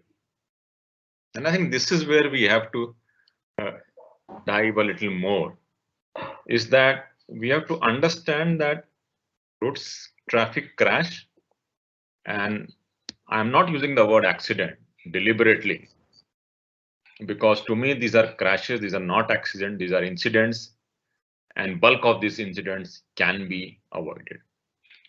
So it's a rare, random, and a multi-factor event. And when we look at the road traffic crash, we have to look at the 3 important ingredients of this road traffic crash. Now, we heard about human beings in the previous presentation, and we've heard about the importance of vehicle. But one of the most important aspects, which we often miss to kind of highlight, is the whole issue of the overall environment in which these human beings and vehicles operate. It could be infrastructure and it could be infrastructure plus, as I speak. Now, if one of these factors is corrected, it is likely that these incidents would not happen, or in case they happen, the severity would be less. And so my today's topic of presentation, I will not be speaking about the human being or the vehicle characteristics, but on this environment, the under which these two aspects interact. Now, when we talk about road safety and what can be done as an action item, there are 8 kind of major items of action. So, road infrastructure and design is one. Improved mobility option is another. Speed management is there. Education capacity building, which we also heard in the previous presentation. There are laws, regulation, enforcement, post-crash and emergency care, vehicle design and technology. But the other important thing is the whole issue of land use planning.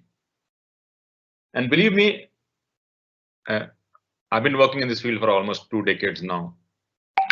This is one subject area which is very often neglected when it comes to the whole issue of road safety, because the importance of land use planning and the importance of physical planning on road safety is not really discussed that much. And in fact, this land use planning has a very direct linkage to also the road infrastructure design. It also has a huge linkage to the mobility options as well as speed management. So let's look a little bit more in terms of what we mean when we talk about road safety and the impact on urban development and urban form. Now, one of the strong linkages which is there is if you look at the vehicle kilometer traveled on urban roads, then there is a very strong correlation between, and this data is from US, but I'm sure this will hold for many other countries, is that the more the way you travel on your vehicle, the greater is your exposure to a crash or likelihood of a crash. And therefore, if your urban form, if your city planning somehow is able to reduce the dependency on motorized travel, then by design itself, you are reducing the chances of crash. And this is something which is very important, which is the vehicle kilometer travel has a very strong linkage to the road traffic crash, both in urban as well as rural environment. Now, this is where I would like to give you an example. And these are 2 cities from the West, which have same economic base, because when we compare these cities, we often talk about, but why are we comparing? These are 2 different geographies. But over here, I have used 2 cities with same economic base. Atlanta is US and Barcelona in Spain. Now, these cities have almost same amount of population, close to 5 million. And that's where the similarity ends. Because if you look at the area required to accommodate this 5 million population, it's almost 5,000 odd square kilometers. As again, Barcelona, which is about 100 odd square kilometers. Now, this means that while Barcelona is built on a compact development model, Atlanta has a very sprawled and low density development model. And therefore, the result is that almost close to 15 deaths per 1,000 population is the fatality rate in Atlanta, as against 4.5 deaths per 1,000 population in case of Barcelona. And this urban form, which is there, has a very strong linkage to the mode shares. So almost 86% people in Atlanta use cars as a mode of travel, whereas in Barcelona, that's only a quarter of the trips. Public transport is almost 40% in Barcelona as compared to 4% in Atlanta.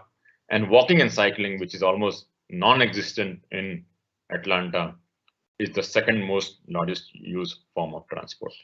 So the point I'm trying to make is that choosing a form of development does have impact on emission, does have impact on livelihood, impact on quality of life, and that we often talk.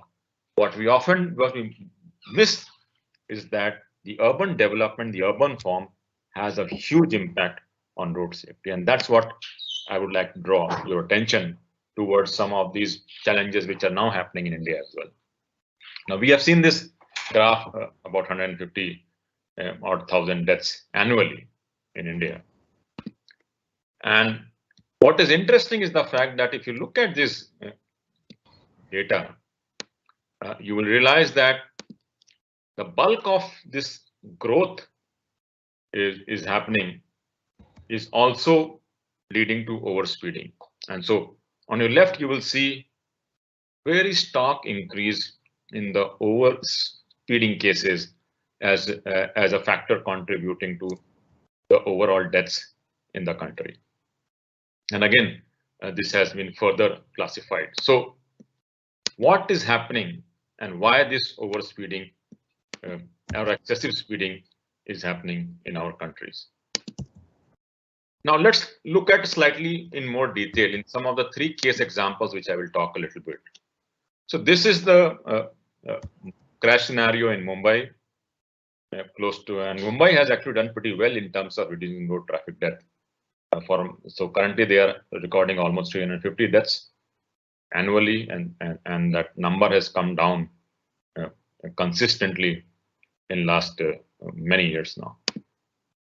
But if you look at these deaths and where they are happening, you will see that two highways, Western Expressway highways and Eastern Expressway highway, these two highways alone are contributing almost a third of the fatality that is happening in the city. And that's where a lot of low density sprawl development is happening, is that people are not using public transport, mass transit, but they are using their own personal mode of transport, and speeding is also an issue in these corridors. Now let's look at Bangalore. Bangalore almost has about 750 crashes and fatal crashes, fatalities every year. And again, if you look at where these, and this is what we have geocoded the data, is that a bulk of it is happening in the corridors which are high speed, which are slightly away from the city center, and that's where these crashes are happening. Similarly, if you look at Delhi, Delhi is also kind of able to reduce from 2,300 odd fatalities in 2009 to almost 1,400 odd fatalities in 2019. And one of the few cities in India which has been able to do a lot in terms of the fatality reduction. But still, if you look at the hotspot of the corridor where these fatalities are happening, a lot of it is the highways which are passing through the city, which is NH8, Rohtak Road, Wazirabad Road, GT Karnal Road, or the outer and inner ring roads of the city. And again, where the peripheral areas interact with the highways. So again, if you look at these three cities which I presented, on the left you will see again why managing speed is important is the fact that you see there's a consistent increase in speeding in Delhi, which is one of the reasons why the city has been able to kind of stabilize the fatalities but not reduce it. Whereas Mumbai, if you see, has been able to kind of reduce, because it has been the city has been able to address the issue of speeding, and because of a huge amount of population is using walking, cycling, and public transport as a mode of transport. In the same case in Bangalore. So what we need is a multidisciplinary approach to road safety, because just educating people, just creating safe vehicles will not solve the problem for us. And that's where we have to look at how can we bring this multi-stakeholder approach to road safety. And therefore, what is needed is the avoid, shift, and improve framework for addressing road safety. So when I say avoid, is that avoid the growth in vehicle kilometer travel by land use planning, which is compact development of mixed land use, and therefore it is not dependent on long distance motorized trip. Second, shift to safer modes of transport like public transport, and also make safer for people to use non-motorized transport, and that will have strong linkage to land use planning itself. And then improve the general condition of transport in terms of safety, in terms of having safer vehicles, having safer infrastructure, as well as having safer speed. So to sum it up, and I mean, this is what is the vision. Then I think as we look at our cities, and this is the data which has come from 2011 census, is how India commutes to work. And if you look at this very carefully, you realize that cars and taxis, this four-wheeler, only constitutes 6% of overall trips in India in terms of how they commute. The bulk of our movement is either on foot or on bicycles or on two-wheeler. And therefore, creating cities which can facilitate the safe movement of pedestrian, cyclist, and two-wheeler will give us maximum impact in terms of road safety numbers. And again, if you look at the trend in megacities, it is no different. We have huge amount of people walking and cycling even in megacities like Mumbai, Delhi, and Bangalore. So my second last slide, and this is where we end, is that if this is what we have to realize the dream, then we have to move away from creating roads inside cities to creating streets inside cities. Streets which have active uses, mixed use development, high density with provisions of safe walking and cycling. And that's where we'll get the maximum benefit. With this, I will end my presentation, and thanks a lot for this opportunity. Thank you, Amit. It was a very lucid presentation. You have very rightly given excellent examples. Barcelona and Atlanta being one which demonstrates very clearly your point of view. We need to reduce the individual vehicle travel and try to shift to travel by alternate means where individual travel is reduced, kilometer travel by individuals is reduced. That will actually help. We'll try and see what we can do, but you know, when you are on the existing highways, which you are trying to convert to safer highways, these have very limited mileage on them. You know, you can't really change the land use, and the highway is already built and it is existing, and then you have to see whether there are some cities passing, and there you can certainly improve it. But when it comes to plain highways passing through the agricultural fields and already existing, then naturally the attention has to be differently addressed. But all the same, it has been a very lucid and nice presentation. I'd like to thank you extremely. I'm grateful to you for making this presentation and bringing out your points so lucidly. Now I will request the Professor Sigdar, if we have received some questions, to share them with the various speakers so that we can have a few questions answered, and then I'll do the summing up. Professor Sigdar, the floor is yours. Thank you, Mr. Kapila. I would request those who want to ask questions, please put your question in the chat box, and then I will read out. I will start asking few questions to the speakers, which I have already put in the chat box. So I would like to ask the first question to Ms. Estibaliz, saying that for your signage survey, do you need these signages to be with sensors, equipped with sensors, or just videography will identify the shortcomings using AI? Is that the way you identify the deficiencies in the kind of signage system, or the kind of inventory of signage? Ms. Estibaliz. Yes, thank you very much. Actually, I just answered by a written note. We have our own data video gathering system, but we can also work with video or even pictures taken every 10 meters, for example, from different sources, as long as the quality of the images is good enough and they are geolocated. Of course, that's very important.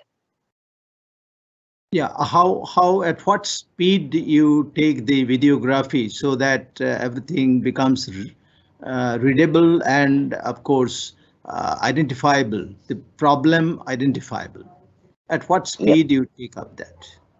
Yeah, we actually normally ask the inspectors or the drivers to drive at normal speed. So we don't care if it's 30 kilometers per hour or 100 kilometers per hour. It works exactly the same. There is no difference, no special needs. Okay, all right. Thank you very much. Now then, I mean, while others are probably typing some questions, I would like to ask Ms. Quilin. First question to her is, what is the age in Vietnam when they can drive 2 or 3 wheelers? Is this a reason for increased number of children are getting killed and injured in this, or parents are carrying them without helmet? Or if overspeeding is the reason, then why are you not strictly managing speed on all roads except those which are fully access controlled, like expressways? Obviously, expressways have to be expressways, but other roads can be 30, 40. No, don't allow anything more than that. So what is your answer to that? You are muted. You are muted. Please unmute. Thank you so much for your questions. In Vietnam, people can legally obtain a driving license if they want to drive above 50cc vehicles when they are fully 18 years old. But that is by law. And in the realities, many school children who are below 18 years old also drive two-wheelers. Some parents, they bought two-wheelers motorcycle for kids, which are 50cc or less than 50cc. But in some other families, parents allow kids to drive above 50cc motorcycles, and they don't think about if their children have already obtained a legal driving license or not. In terms of the speed, our current law and regulations allowed a speed limits of 50 to 60 kilometers per hour in the urban areas. And unfortunately, in Vietnam, to date, we have not any official definition of the school zone, and we don't have very clear relevant technical guidance on safety, on infrastructure planning, on speed and other things in the school zones. So as a part of our programs in Vietnam, AIP Foundation is actively working with governments from national to local level. We started with a small pilot, and then we start doing advocacies in a province, and then we extend to the national governments. So we hope that in the near future, we will work out with the central government and have an official safe school zone guide technical document for the whole countries.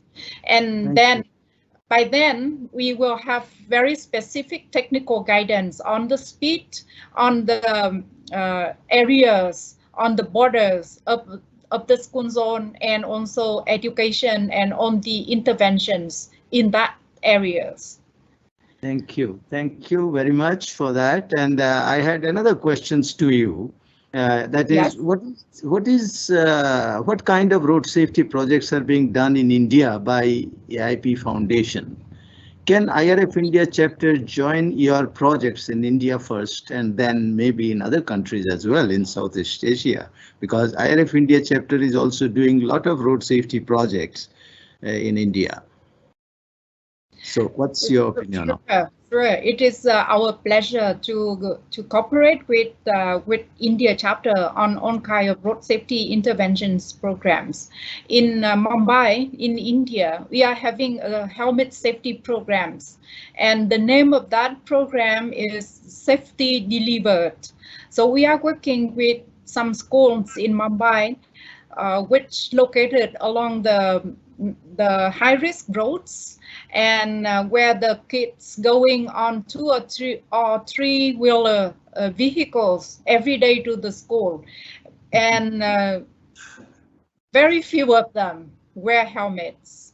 So we are working with the the Western Indian Association of Automobile, and with other stakeholders in Mumbai for school selections. And from there, we organize teacher trainings and also produce educational materials and distribute good quality helmets to the school children. We just started this programs not so long ago. So we are still very new to Mumbai. So if we can later on in the future have any kind of cooperation with India chapter of International Road Federation, it would be a very, very good thing for us. Thank you. Thank you very much. I have, in continuation to this question and your school zone safety and all these school education program, I have an idea. I believe that school teachers can be a very important group which can improve and infuse the road safety culture in children of all ages, those who are studying in school. What is your comment on this? A short comment, quick comment on that. You are more than right. I mean, people grown up with educations, and that is why in our school-based programs, teachers are always engaged and they play the role as a role model. So kids will follow the teachers. So we always engage the students in head size measurements, in helmet safety training, in updated law and regulations of the traffic safety. And then teacher will be the one who work day by day with the kids and provide all the knowledge and skill to the kids. And we always appreciate teachers for their work. Great, thank you so much. While others are probably typing some questions, I have one question to Mr. Amit Bhatt. Mr. Bhatt, in India, our planning has always been supportive of motorized transport intensive land use. Main problem is with desire to have uncontrolled access to even high-speed roads. Think about 6-lane roads. It's a high-speed road, which is actually like an expressway, but not expressway, which is the problem of all high-speed road examples. You have indicated in 3 cities, those express highways in Bombay and other places. How to make the planners and engineers to understand this particular issue of mixing speed and access freely, which has deadly consequences, as you have shown in very clear terms in numbers. What do you think about this? No, absolutely. And I think, so there are 2 parts to the story. One, if we have a high-speed corridor, how do we then manage land use around it? That's one part of the story. Yeah. Second part of the story is that if we already have something built up, why should there be a high-speed corridor passing through the city?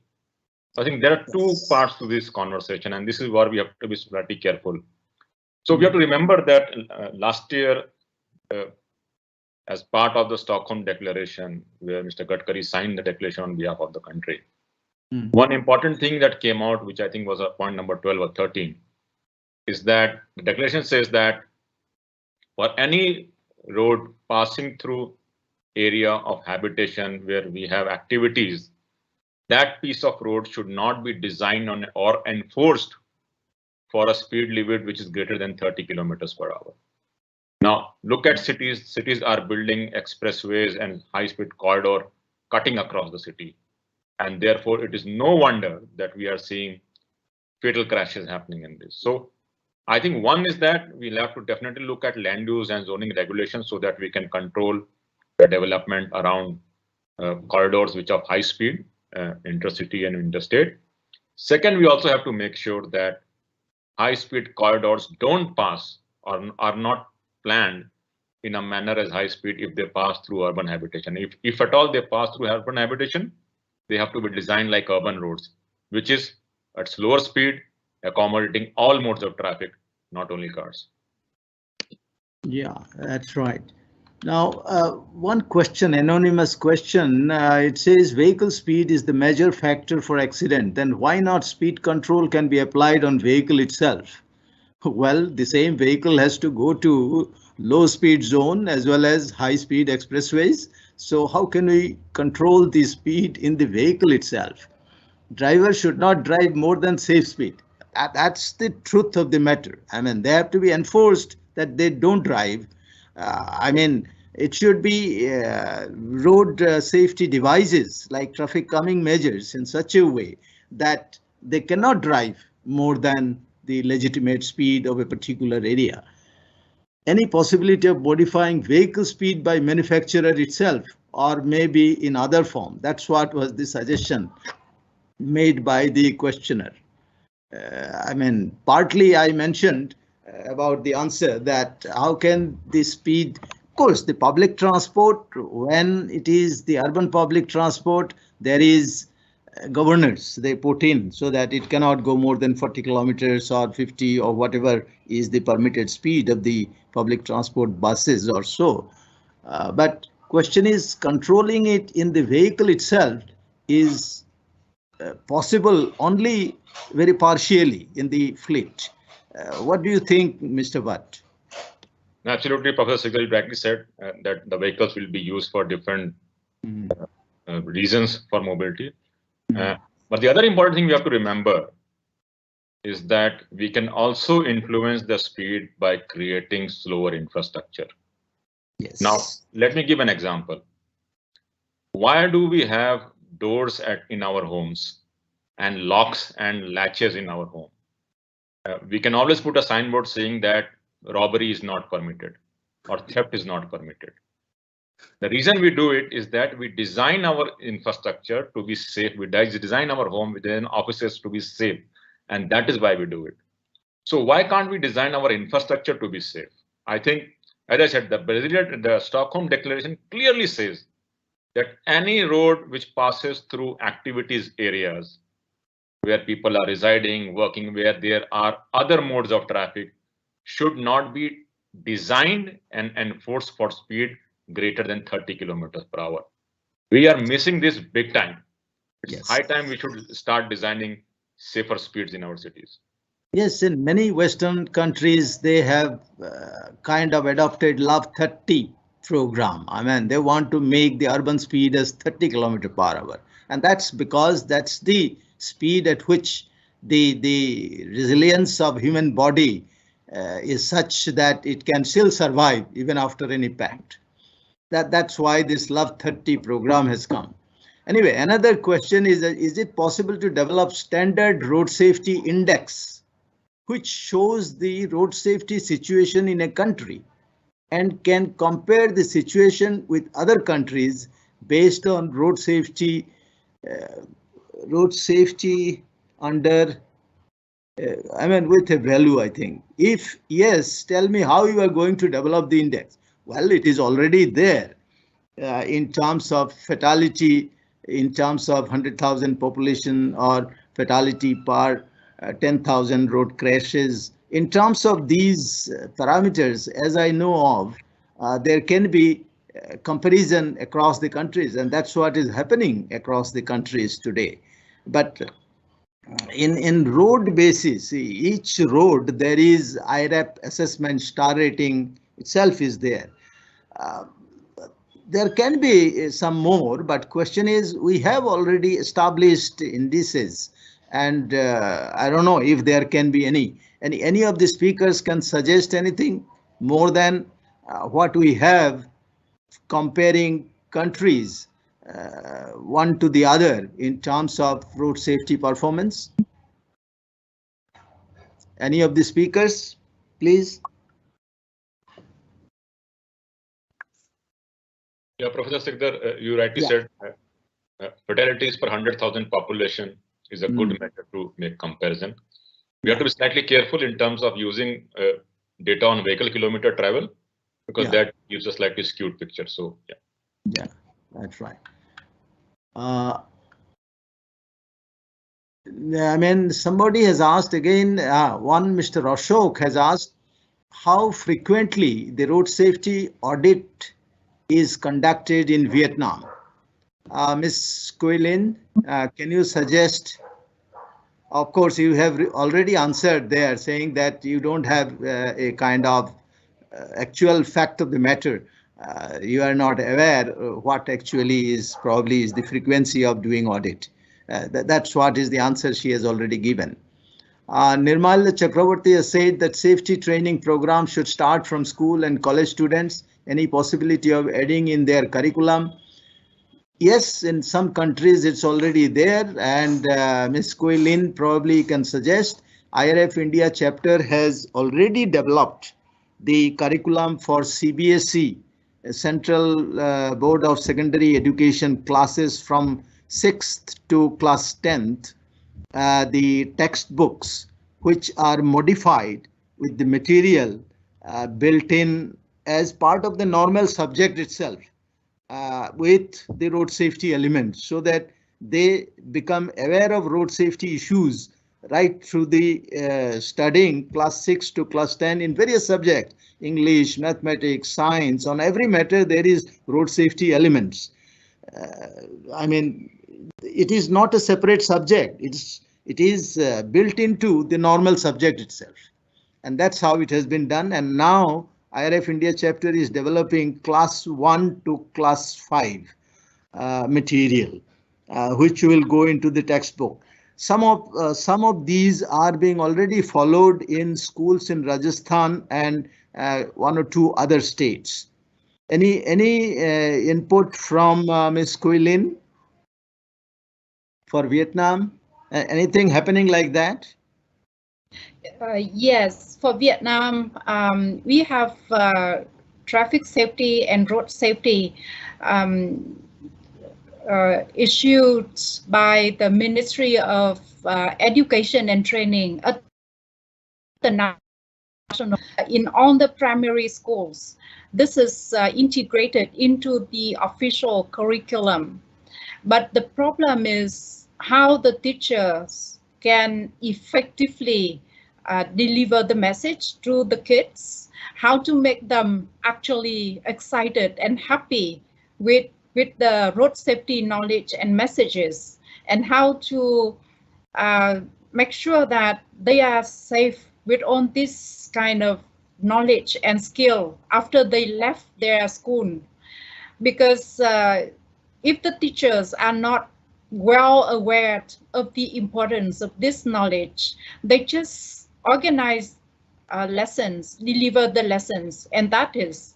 But for our programs, interventions, what we did is the tailored or modified targeted educations.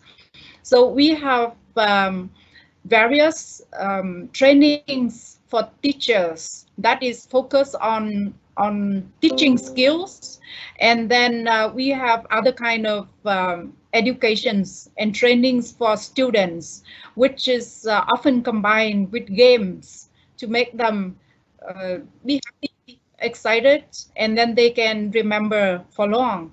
So this is still a lot of things to be done, and a lot of needs for energizers, for creativities, and also a lot of hand joints together. Okay, thank you. Now, there are one or two questions only left. I'll just answer myself this. In India, most of the accidents occur in urban roads, nearly 60%, but road safety is least concerned in urban and village roads, and projects are giving priority to national and expressways. This fact stated here, 62% of all fatalities takes place in national highways and state highways, including expressways. So the priority is there where speed is more, and that's why the fatalities are more. Injuries are also more, and that's what is the fact of the matter. So this statement made by someone not correct. Another anonymous question, the last one, is most of the low and middle income countries in the world need to work a lot to transform or create sustainable and safe transport. 100% true. Although road safety is getting recognized, there is lack of capacity and resources. That fact is also totally true. Capacity building is absolutely necessary in all these LMICs. It is likely that most decision makers and agencies may not be aware about recent developments. Yes. So actually the decision makers' capacity is also to be increased, not necessarily only the general public. It is also likely that many trying to invent the wheel again.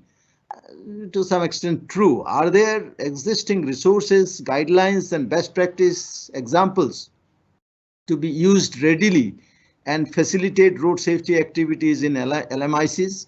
Yes, it is there. When the first UN decade of road safety was declared, WHO, with the assistance of United Nations, developed manuals, very thorough manuals on every aspect. How to enforce the helmet law, seatbelt law, what is the emergency care, how to implement that, what is the road safety data to be collected, how to be collected. All these things, distinct manuals were prepared, hundreds of them, and distributed free of cost across the world.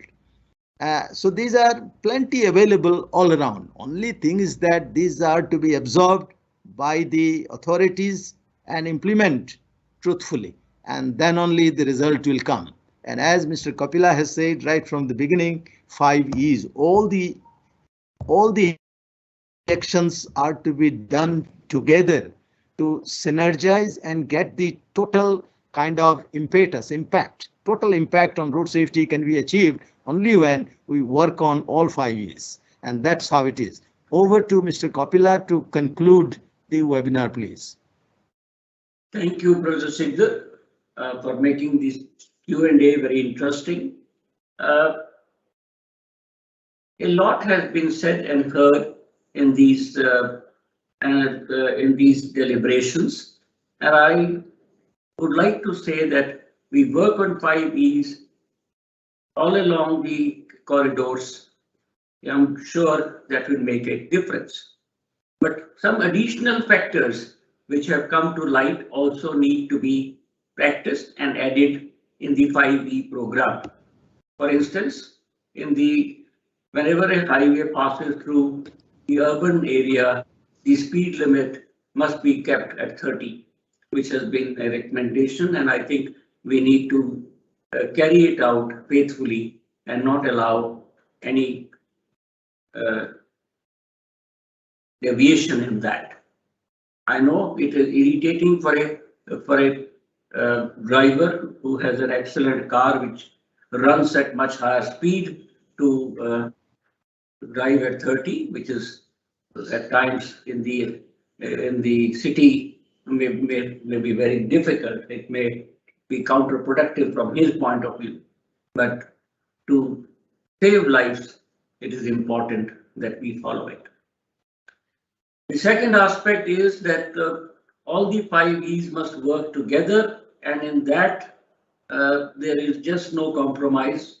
There have to be, everybody has to be sensitized about road safety, as I said, and that is why we have prepared the Anthem on road safety. It should be like a Bible. It should be sung wherever possible. It should form a part of the school prayers. It should form a part of every deliberation. Whenever you have a program on safety, it should be part of that program. The idea is that if your mind is constantly hearing something which is conveying a message which is going to save lives, you are going to become more careful about the road safety and become a safer driver yourself. So these interventions which we have listed out, and I would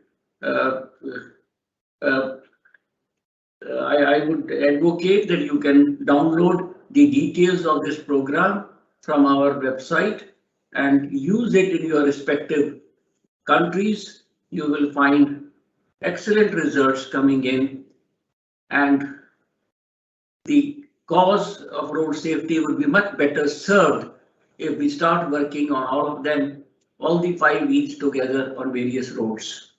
So my recommendation to you, ladies and gentlemen, is promote the Anthem. Let's work together on all the 5 E's. If you have any questions, any areas where you need any guidance, help, let's pool our resources. Let's join hands together and achieve the objective of reducing road accident fatalities and make this a program which we succeed in much before 2030, the target set in at Stockholm. It is possible, it's doable. Let's all resolve to do it together and we will succeed. This is my firm belief that if we all join hands, may take a pledge that we'll work relentlessly on all the 5 E's across the world, I'm sure we will have a much safer world to live in. Thank you. God bless. Take care. Thank you to all Thank you participants. so much. Thank you, everyone. Thank you. Thank you to all speakers and the moderators. Thank you. Thank you all. Thank you. Bye-bye. Bye-bye. Leave, correct?